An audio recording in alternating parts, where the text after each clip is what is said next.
SSC 26 ব্যাচকে নিয়ে কেউ ভাবতেছে না, কেউ এসএসসি 26 ব্যাচের বাচ্চাদের মনের কথাটা বোঝার চেষ্টা করতেছে না। তবে যে তুমি পড়তেছো তার মানে তুমি লড়তেছো, আর তুমি যখন লড়বা তখন তুমি অবশ্যই জিতবা।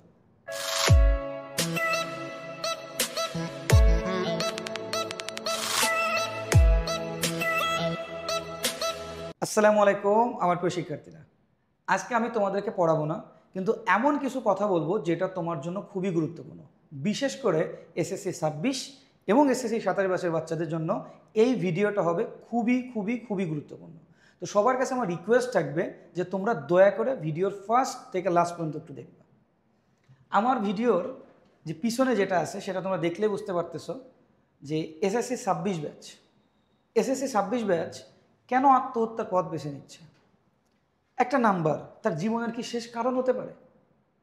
তোমার কাছে আমার এই ভিডিওর জিনিসটা বা এটা একটু অবাক করা বিষয় লাগতেছে। আচ্ছা, আসসালামু আলাইকুম আমার প্রিয় শিক্ষার্থীরা, আমি আজকে তোমাদেরকে কোনো কিছু পড়াবো না, কোনো কিছু শেখাবো না, কিন্তু আমি আজকে তোমাদেরকে এমন কিছু জিনিস বলবো যেটা তোমার জীবন চেঞ্জ করে দিতে পারে।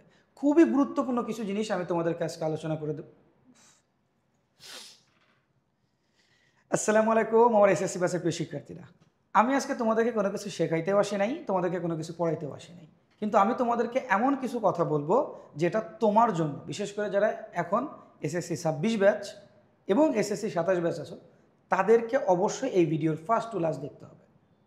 আমার ভিডিওর পিছনে বা আমার পিছনে তোমরা দেখলেই বুঝতে পারবো যে আমি আসলে কী নিয়ে আলোচনা করতে যাচ্ছি। তো আমার আজকের ভিডিওর যেটা টাইটেল যেটা আমি দিছি সেটা হচ্ছে এসএসসি 26 ব্যাচ কেন আত্মহত্যার পথ বেছে নিচ্ছে। একটা নাম্বার কি জীবন শেষের কারণ হতে পারে? তোমার কাছে এই জিনিসটা একটু অবাক করা বিষয় লাগতেছে। আমি এই জিনিসের এক্সপ্লেনেশন দেওয়ার আগে তোমার কাছে একটা স্ক্রিনশট দেখাই। আমি বিগত কিছুদিন আগে এসএসসি 26 ব্যাচ নিয়ে একটা পোস্ট করছিলাম, একটা ভিডিও দিছিলাম। সেই ভিডিওতে বলছিলাম যে এসএসসি 26 ব্যাচ আসলে একটা হতভাগা ব্যাচ। তারা অনেক কম সময় পাচ্ছে, তাদের সিলেবাস যদিও শর্ট কিন্তু তাদের আসলে অনেক কম সময় দেওয়া হচ্ছে এবং তারা প্রপারভাবে বেসিকটা তৈরি করতে পারতেছে না। 4 মাস অলরেডি শেষ হয়ে গেছে। তো সেই ভিডিওতে আমার এক ছোট ভাই সে কমেন্ট করছে আমাকে, যে তার কমেন্ট আমি তোমাদেরকে যদি একটু পড়ে শোনাই তাহলে দেখো। ভাই এসএসসি 26 আমি ওই ভিডিওর চিন্তায় বা আমি ভিডিওতে যেটা বলছিলাম সেখানে ওই ভিডিওতে সে যে চিন্তা করছে সে চিন্তায় সে অসুস্থ হয়ে গেছিলো। ওই একই ধরনের আমি যে কথাটা বলছি তার চিন্তা ধারণাটার সাথেও আসলে মিল ছিল, যে 4 মাস ইতিমধ্যে শেষ কিন্তু তার বেসিক একেবারেই তৈরি হয় নাই, সে পড়াশুনোর থেকে একেবারেই দূরে। তো সে কিন্তু এই বিষয়টা নিয়ে হতাশ হয়ে গেছিলো। সে এটাই বলতেছে যে আমি এইগুলো চিন্তা করতে করতে অসুস্থ হয়ে গেছিলাম। বন্ধুদের সাথে বাড়ি আসার সময় চলন্ত ট্রাকের নিচে পর্যন্ত পড়তে গেছিলাম। চিন্তা করা যায় যে এইগুলো নিয়ে চিন্তা করতে করতে সে চলন্ত ট্রাকের নিচে চলে গেছে। বন্ধুরা বকাঝকা করে বাড়ি নিয়ে আসছে, আমি জানি এটা খুবই পাপের কাজ।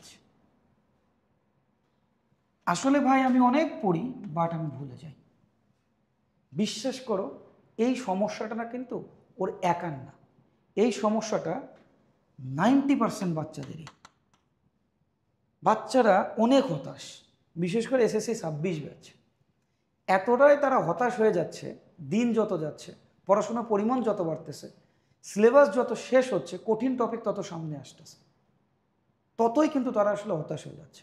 আমার দেখা, আমার টিচিং প্রফেশনে আমি বিগত 10 বছর ধরে পড়াচ্ছি, সব থেকে যদি হতভাগা কোনো ব্যাচ থাকে সেটা হচ্ছে এসএসসি 26। এর আগে যারা এসএসসি 2023-এ পরীক্ষা দিচ্ছে তাদেরও শর্ট সিলেবাস ছিল, কিন্তু তারা কিন্তু ক্লাস 8-এ 7-এ একটাভাবে পড়াশুনো করে আসছে। কিন্তু তোমরা একটু খেয়াল করে দেখো, তোমাদেরকে ক্লাস 9-এ কিন্তু কিছুই শেখানো হয়নি। তোমাদের ক্লাস 9-এ নতুন কারিকুলামের অধীনে ছিল, সেখানে তোমাকে আলু ভর্তা বানানো শেখানো হয়েছে। সেখানে তোমাকে বোঝানো হয় না যে কোন জিনিসটা আসলে কী ধরনের কোশ্চেন করতে পারে। তো একটা বাচ্চাকে যদি আমি নদী থেকে নিয়ে যাই সাগরে ফেলে দিই, তো সে তো হাবুডুবু খাবেই। এসএসসি 26-এর ক্ষেত্রে বিষয়টা এমনই হয়ে গেছে। তাহলে এর আগে আগে শিখছে আলু ভর্তা কেমনে বানাইতে হয়, এখন তাকে পড়ানো হচ্ছে সাইটোপ্লাজম কী জিনিস, ম্যাট্রিক্স কী জিনিস, বেগ ত্বরণ ভর এইগুলো কীভাবে লিখতে হবে সেগুলো শিখতে হবে, এমসিকিউ সলভ করতে হবে কীভাবে, আনকমন এমসিকিউ আসলে কীভাবে সলভ করতে হবে, সিকিউ কীভাবে লিখতে হবে, শর্ট কোশ্চেন কীভাবে লিখতে হবে। আর সিলেবাস যা দিছে সেটা তো বললামই না। সেটা তো এমন সিলেবাস দিছে যে সিলেবাসগুলো অনেক বড় বড়। তুমি চিন্তা করো যে বায়োলজি কোন চ্যাপ্টারগুলো দিছে, যে চ্যাপ্টারগুলো পড়তে বোরিং লাগে, উদ্ভিদ বিজ্ঞানের চ্যাপ্টারগুলো দিয়ে রাখছে। যে চ্যাপ্টারগুলো পড়তে বাচ্চাদের মজা লাগে সেগুলো কিন্তু দেয় নাই। জীববিজ্ঞানের কোনো কিছুই দেয় নাই। তো জীববিজ্ঞানে যদি কোনো কিছু না দেয়, এই বাচ্চা তো ইন্টারে উঠবে। ইন্টারে তো শুধু উদ্ভিদ বিজ্ঞান নাই, ইন্টারে উদ্ভিদ বিজ্ঞানের সাথে জীববিজ্ঞানও আছে। বোটানি আছে যেটাকে উদ্ভিদ বিজ্ঞান বলা হয়, জুলজি আছে যেটা সেকেন্ড পেপার বলে, মানে তোমরা ফার্স্ট পেপার এবং সেকেন্ড পেপার বলতে যেটা বুঝো। তাহলে সেই জায়গায় বাচ্চাটা কি শিখবে? তখন তো যে আরও হতাশায় পড়ে যাবে। তো এই যে যে চ্যাপ্টারগুলো বায়োলজিতে দিছে, চ্যাপ্টার 2 দিছে, চ্যাপ্টার 11 দিছে, চ্যাপ্টার হচ্ছে 4 দিছে, চ্যাপ্টার 13 দিছে, যে চ্যাপ্টারগুলো আসলে পড়তে অনেক বেশি কষ্টকর এবং যদি ভালো কনসেপ্ট না থাকে, ভালো টিচারের অধীনে যদি না পড়া যায়, তাহলে কিন্তু আসলে বোঝা যাবে না। তো বাচ্চাদের ক্ষেত্রে এই সমস্যাটাই হচ্ছে। আমি তো শুধু বায়োলজির কথা বললাম, কেমিস্ট্রিতে জৈব যৌগ দিছে, চ্যাপ্টার 6 দিছে, চ্যাপ্টার 7 দিছে, চ্যাপ্টার 5 এগুলো দিয়ে রাখছে। এটা তো বায়োলজি, কেমিস্ট্রি, ফিজিক্স, ম্যাথের কথা তো বাদই দিলাম। তো একটা বাচ্চা যে নতুন কারিকুলামের অধীনে ছিল, সে এসে হঠাৎ করে তাকে এই এত বড় একটা সিলেবাসের অধীনে তাকে ফেস করতে হচ্ছে। তোমাদের কাছে মনে হতে পারে ভাই শর্ট সিলেবাস তো, আরে ভাই শর্ট সিলেবাস মেনে নিলাম, কিন্তু যে চ্যাপ্টারগুলো বাদ দিছে, তুমি চিন্তা করো কেমিস্ট্রি 1, 2 বাদ দিছে, এটা বাদ দেওয়া না দেওয়া সমান কথা। চ্যাপ্টার 9 বাদ দিছে, চ্যাপ্টার 10 বাদ দিছে, এটা বাদ দেওয়া না বাদ দেওয়া সমান কথা। চ্যাপ্টার 12 বাদ দিছে, এটা স্টুডেন্টের পড়তে বেশি দিন সময় লাগে না। তাহলে একটা বাচ্চা যার বেসিকই নেই, সে এখন এসে কিভাবে পড়বে? তাহলে সে হতাশ হবে না, তা কে হতাশ হবে? তার মনের কষ্টটা কয়জন বোঝার চেষ্টা করতেছি আমরা? এই বাচ্চার মনের কষ্ট আমরা কয়জন বুঝতেছি, কয়জন বোঝার চেষ্টা করতেছি? তাকে কয়জন জিজ্ঞাসা করছে, কয়টা টিচার জিজ্ঞাসা করছে যে বাবা তুমি কি বুঝতে পারতেছো কিনা? কয়জন টিচার তাকে আন্তরিক সহকারে পড়াচ্ছে? মা বাবাকে তো বকেই যাচ্ছে যে তোমার রেজাল্ট খারাপ হচ্ছে কেন, কিন্তু রেজাল্ট খারাপ কেন হচ্ছে এটার পিছনে কি আসলে কারণটা আমরা খুঁজে বের করার চেষ্টা করছি? এটাকে বোঝার চেষ্টা করতেছি? কেউ বোঝার চেষ্টা করতেছি না। তো এই কারণে এসএসসি 26 ব্যাচ আসলে হতাশার মধ্যে আছে ভাই। ওরা আসলে বুঝে উঠতে পারতেছে না। ওরা পড়তেছে ঠিকই কিন্তু ভুলে যাচ্ছে কেন? কারণ ওদের বেসিকটা নাই। ওদের বেসিক না, ওদের বেসিক একেবারেই দুর্বল। এসএসসি 26 ব্যাচকে নিয়ে কেউ ভাবতেছে না, কেউ এসএসসি 26 ব্যাচের বাচ্চাদের মনের কথাটা বোঝার চেষ্টা করতেছে না। এখন কোশ্চেনটা হলো ভাইয়া, এখন আমাদের তো পরীক্ষা দিতে হবে, আমাদের বোর্ড পরীক্ষা অংশগ্রহণ করতে হবে, সব কিছু আমাদেরকে করতে হবে। হাতে তো বেশি দিন সময়ও নেই, 4 মাস অলরেডি চলে গেছে, সামনে কুরবানি, ঈদ, এরপরে প্রি টেস্ট, তারপরে টেস্ট, টেস্টের পরে 2 থেকে 3 মাস পরে তোমাদের আরও বিষয়টা হলো তোমাদের ফেব্রুয়ারিতে পরীক্ষা হয়ে যেতে পারে, এটা সম্ভাবনা 90%। তাহলে সেই অনুযায়ী যদি হয় তাহলে এসএসসি 25 ব্যাচ কিন্তু 2 বছর 2 মাস সময় পাচ্ছে, কিন্তু সেই তার থেকে বলা যায় যে 70% সিলেবাস পড়ার জন্য তোমরা 1 বছর 2 মাস সময় পাচ্ছ। তাহলে এখন তো তোমাদের তো এটা তো অল্টারনেট কোনো অপশন নাই যে তুমি পরীক্ষায় অংশগ্রহণ করবা না বা 1 বছর গ্যাপ দিয়ে আসবা, সেটা তো আসলে অপশন নাই। এখন তোমাকে তো ফেস করতে হবে, তোমাকে পরীক্ষার হলে যাইতে হবে। এটার তো কোনো আসলে এক্সকিউজগুলো তো কেউ শুনবে না। কিছু কিছু সময় থাকে নিজেকে অনেক একা লাগে, ওই একা সময়টাকে তোমাকে একাই লড়তে হবে। তোমার মা বাবাকে তুমি পাশে পাবা না, বন্ধু বান্ধব তুমি পাশে পাবা না, অপমানই তোমার একমাত্র সঙ্গী হবে। ওই সময়টা তোমাকে সংগ্রাম করতে হবে, তোমাকে পড়তে হবে। তোমাকে এটা মাথায় রাখতে হবে যে তুমি পড়তেছো তার মানে তুমি লড়তেছো, আর তুমি যখন লড়বা তখন তুমি অবশ্যই জিতবা। এই মন মানসিকতা নিয়ে তোমাকে অবশ্যই আগাইতে হবে, সামনে যাইতে হবে। তোমাকে এটা মাথায় রাখতে হবে যে রাস্তায় হাঁটা শুরু করলে যেমন রাস্তার গন্তব্য কমতে থাকে, ঠিক একই রকমভাবে তুমি যত পড়ার চেষ্টা করবা, যত পড়বা, দেখবো যে আস্তে আস্তে তোমার পড়াটা কমে যাচ্ছে, তোমার পড়াটা কম হয়ে যাবে। তুমি পড়তেছো বারবার, মানে ভুলতেছো, তার মানে হচ্ছে তুমি না বুঝে পড়তেছো। তোমাকে বুঝে পড়তে হবে ভাই। তুমি যেটা পড়তেছো সেখানে 3টা কোশ্চেন করবা, কি পড়তেছো, কেন পড়তেছো এবং কি কোশ্চেন আসতে পারে। তোমার পড়াটা প্রপার হচ্ছে না, তুমি শুধু বইয়ের মধ্যে সীমাবদ্ধ থাকতেছো, বইয়ের জিনিসগুলো তোমরা বুঝতে পারতেছো না। তুমি যে কোনো একটা চ্যাপ্টার প্রথমে রিডিং দিবা, ওইখানে প্রথমে ফাইন্ড আউট করবা যে তুমি কি পড়তেছো। মনে করো আমি একটা চ্যাপ্টার দেখছি যে এইখানে মনে করো একটা চ্যাপ্টার, এটা একটা বইয়ের, এটা মনে করো একটা বইয়ের ডায়াগ্রাম, এটা একটা বই, এই বইয়ের এতগুলো লাইন আছে। এখন এতগুলো লাইনটা আসলে আমার লাগে না, আমার দরকার আছে শুধু এই জায়গাটুকু লাগবে, এইখানটুকু লাগবে, এই জায়গাটা লাগবে, এই জায়গাটা লাগবে। সো এটা ফাইন্ড আউট করতে হবে তোমাকে। ফার্স্ট অফ অল এটা আইডেন্টিফাই করতে হবে যে তোমাকে কী করতে হবে, কোন লাইনগুলো পড়বা, কোন লাইনগুলো পড়বা না। এখন কথা হচ্ছে ভাইয়া, তাহলে আমি কেমনে বুঝবো যে কোন লাইনগুলো পড়বো, কোন লাইনগুলো পড়বো না? প্রথমে তুমি বইটা পুরোটা রিডিং দিবা। রিডিং দেওয়ার পরে এবার তোমার কাছে যদি কোনো সাপ্লিমেন্ট থাকে, কোনো যদি গাইড থাকে, তাহলে সেইগুলো তুমি দেখবা। দেখার পর ওইখান থেকে তোমার একটা আইডিয়া হয়ে যাবে যে আসলে তোমাকে কী পড়তে হবে, কী পড়তে হবে না। তখন তুমি ওইগুলা তারপরে বার তুমি এটা মার্ক করবা। মার্ক করার সাথে সাথে দেখবা আগের বার থেকে এখন তোমার বেটার মনে আছে। এবার তুমি সেই লাইনগুলো পড়বা যে লাইনগুলো তুমি মার্ক করছো। এটা পড়া শেষ, পড়ার পরে তুমি পরবর্তীতে ওই ওই চ্যাপ্টার রিলেটেড যে সাপ্লিমেন্ট তোমার আছে বা যে গাইড বা যেটাই হোক, হ্যান্ডবুক হোক, নোট হোক, ওইখান থেকে তুমি একটু প্র্যাকটিস করবে, দেখবে যে তুমি আসলে পারতেছো কিনা। এটা করা শেষ, একটা চ্যাপ্টার শেষ, পরের দিন নতুন একটা চ্যাপ্টার ধরতেছো। তো নতুন চ্যাপ্টার ধরার আগে তুমি আগের দিন যেটা পড়ছো এটাকে তোমাকে আমি পড়তে বলতেছি না, তুমি এটাকে একটু কষ্ট করে চোখ বুলাবা যে দেখি আগের দিন এটা মনে আছে কিনা। আরেকটা কাজ তোমরা করতে পারো, যখন তোমরা রাস্তায় হাঁটতেছো, ঘুরতেছো, ফিরতেছো, তখন একটু কষ্ট করে তোমরা যে বাসায় পড়ছিলাম দেখি একটু মনে আছে কিনা একটু মাথায় নিয়ে আসার চেষ্টা করো। যদি মনে না পড়ে তাহলে অবশ্যই তোমরা ওইটাকে আবার একটু কষ্ট করে বাসায় যে দেখবা যে অনেক দিন পর্যন্ত এই কাজটা করলে অনেক দিন পর্যন্ত তোমাদের মনে থাকবে।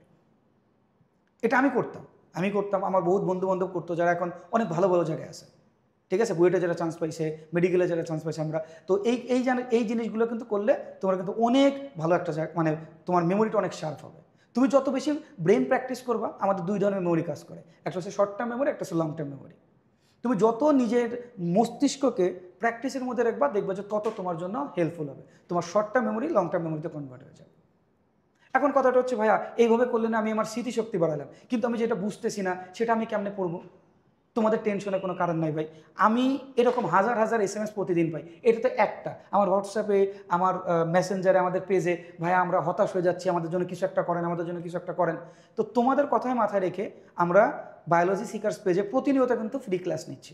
আমরা আগে শুধুমাত্র বায়োলজি নিতাম, এবার তোমাদের কথা চিন্তা করো, তোমাদের রিকোয়েস্টে বায়োলজির সাথে কেমিস্ট্রি নিছি, বায়োলজি আর কেমিস্ট্রি সম্পূর্ণ আমি নেই। আর বাচ্চাদের এই হতাশা কারণের জন্য আমরা কিন্তু গত মাস থেকে, অর্থাৎ এপ্রিল মাসের 23 তারিখ থেকে আমরা ফ্রি ক্লাস নেওয়া শুরু করছি। গত মাস তো আমরা নিছি, এখনও পর্যন্ত অর্থাৎ মে মাস জুড়ে সম্পূর্ণটা আমরা ফ্রি ক্লাস নিচ্ছি। এই ফ্রি ক্লাসে বায়োলজি, ফিজিক্স, কেমিস্ট্রি, ম্যাথ এগুলো দেখানো হচ্ছে। আমরা এর পাশাপাশি ICT, বাংলা এগুলো একদম ফ্রি, টোটালি ফ্রি। তোমাদের এই যে মে মাস, সম্পূর্ণ মে মাস আমরা তোমাদের বেসিকটা তৈরি করে দেবো। তোমাদের যে ঝামেলাগুলো আছে, সামনে যে প্রি টেস্ট আছে, হাফ ইয়ারলি আছে, ইয়ার ফাইনাল আছে, যেগুলোই থাকুক না কেন, সব কিছু একদম বেসিক থেকে, রুটস থেকে, শিকড় থেকে তুলে আমি তোমাদেরকে তৈরি করার চেষ্টা করতেছি। তো যারা এখনও পর্যন্ত আমাদের এই লাইভ ক্লাসগুলো করো নাই, তাদের কাছে আমার রিকোয়েস্ট থাকবে, তোমরা অবশ্যই দয়া করে আমাদের এই ক্লাসগুলো করো। তোমাদের বন্ধুবান্ধবদেরকে তোমরা বেশি বেশি করে এই লাইভটা শেয়ার করো, অথবা আমাদের যে ক্লাসগুলো সেগুলো শেয়ার করো, মেনশন দাও, যেন তোমার মতো যারা হতাশাগ্রস্ত আছে তারাও যেন এই ফ্রি ক্লাসগুলো করে তাদের হতাশা থেকে তারা বেরোতে পারে, তারা যেন ভবিষ্যতে ভালো কিছু একটা করতে পারে। আমাদের টার্গেটটা আসলে এটা। আমি তোমাদেরকে কথা দিছিলাম এবং আমি তোমাদেরকে এখনও পর্যন্ত বলতেছি, SSC 26টাকে নিয়ে আমি আগাবো। এদেরকে আমি যে কোনোভাবে এদেরকে হারতে দিব না। এরা যদিও হতভাগা ব্যাস, বাট এদেরকে আমি এমনভাবে তৈরি করব যেন এরা নিজেদেরকে ভালোভাবে নিজেদেরকে মেরে তুলতে পারে। এরা কিন্তু আসলে অনেক ব্রিলিয়েন্ট। এদেরকে যদি আমরা সঠিকভাবে কাজে লাগাই তাহলে অবশ্যই এরা কিন্তু আসলে ভালো কিছু করতে পারবে। প্রতিটা বাচ্চা অনেক মেধাবী, শুধুমাত্র তাদেরকে কালচারিং করা হয় না। এরা প্যান্ডামিকের মধ্যে অনেকটা ঝরে গেছে, তারপরে নতুন কারিকুলামে আরও ঝরে গেছে, কিন্তু এখনও যে সময়টা আছে সেই সময়টা তুমি যদি নিজের উপর বিশ্বাস রাখো, অবশ্যই তুমি ভালো কিছু করতে পারবে। তো আমাদের লাইভ ক্লাসটা যেখানে হয়, আমি চলো তোমাদেরকে একটু দেখাই দিই। তোমরা অবশ্যই ওই গ্রুপটাতে যুক্ত থাকবে এবং তোমাদের যারা বন্ধুবান্ধব আছে তাদেরকে নিয়ে তোমরা একসাথে ক্লাস করবে, ঠিক আছে? বেশি বেশি তোমরা ওই গ্রুপে মেনশন দিবা। সো আমাদের যেখানে ক্লাসটা হয় সেটা হচ্ছে এই যে এইখানে দেখো, আমি তোমাদেরকে একটু দেখাই দিই যে SSC প্রিপারেশন হাব নামে একটা গ্রুপ। অলরেডি আমরা মাত্র 3টা ক্লাস নিছি। সো 3টা ক্লাসে আমাদের অলরেডি অনেকগুলো স্টুডেন্ট এখানে জয়েন হয়ে গেছে। এখানে আমাদের ক্লাসগুলো হয়। তো এই জায়গায় ক্লাসগুলো করলে আমি তোমাদেরকে ইনশিওরিটি দিতে পারি যে তোমরা অবশ্যই ভালো কিছু করবে। আর তোমরা যদি কেউ চাও যে না আমাদের পেইড কোর্সের ক্লাসগুলো করবা, তো আমাদের পেইড কোর্সে আমাদের ইনসুলিন 2.0 চলতেছে SSC 26 ব্যাচের জন্য, এবং ইনসুলিন 3.0 SSC 27 ব্যাচের জন্য। তো এই জায়গায় দেখো আমাদের অলরেডি পেইড কোর্সে 518 জন বাচ্চা আছে, যেখানে আমরা মাত্র 1500 টাকা রাখছি। আমাদের পেইড কোর্সের মূল্য মাত্র 1500 টাকা। তো তুমি আগে আমাদের এই ক্লাসগুলো দেখো, তুমি চাইলে পেইড কোর্সে ভর্তি হতে পারো, তুমি ফ্রি ক্লাসগুলোও করতে পারো। ওইখানে আমরা সকল বিষয় তোমাদেরকে পড়াই দিব, কোনো টেনশন নাই। কিন্তু জীবনে হার মানা যাবে না, বারবার পড়তে হবে, বারবার তুমি পড়বা, আবার তুমি নতুন উদ্যমে শুরু করবা, আবার পড়বা, আবার শিখবা। তো মানুষ একটা জিনিস মনে রাখবা, failure is the pillar of success. তুমি যত বেশি ব্যর্থ হবে, ওই ব্যর্থতা থেকে তোমাকে শিখতে হবে, ওই জায়গা থেকে তোমাকে বেরোতে হবে। আত্মহত্যা কখনো কোনো সমাধান হইতে পারে না। আত্মহত্যা করলে তুমি দুনিয়াতেও অশান্তিতে থাকবা, পরকালে যেও তুমি অশান্তিতে থাকবা। তো তোমাকে যেটা করলে তোমার জন্য সুবিধা হয় সেটা আমরা তোমার জন্য যত রকম সাহায্য সহযোগিতা আছে সব করব। তোমরা শুধু আমাকে নিচের কমেন্ট বক্স সেকশনে জানাই যাবে যে ভাই এটা দরকার, দেখবে যে ওইটা আমি তোমাদের জন্য নিয়ে আসছি। সবাই ভালো থাকবা, সুস্থ থাকবা, বায়োলজি সিকাসের সাথেই থাকবা। এখনও যারা নতুন আসো অবশ্যই আমাদের চ্যানেলটা সাবস্ক্রাইব করবা এবং আমাদের যে ফেসবুক পেজ আছে সেই ফেসবুক পেজে গিয়ে ফলো করে আসবা। ওইখান থেকে নতুন নতুন অনেক কিছু তোমরা পাবা। আসসালামু আলাইকুম, সবাইকে ধন্যবাদ।